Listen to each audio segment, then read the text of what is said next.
Hi! In front of me is Google Pixel 6a, and today I would like to show you how you can operate voice recorder on this device. First of all, you need to find and access Recorder app. Then tap on this red button to start your recording. You can pause it or unpause it using the same one.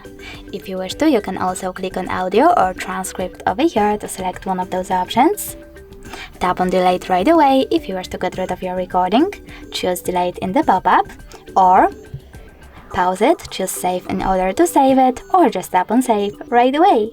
Now, in order to play your recording, click on it. If you wish to change its title, you need to tap over here, type in wherever you wish to. I will go with some gibberish and just save at the top right corner. If you wish to delete your recording though, you need to select those three dots at the top right corner, tap on Delete and confirm your choice in the pop-up. Thanks so much for watching. If you enjoyed this video, leave a like, comment and subscribe. Bye!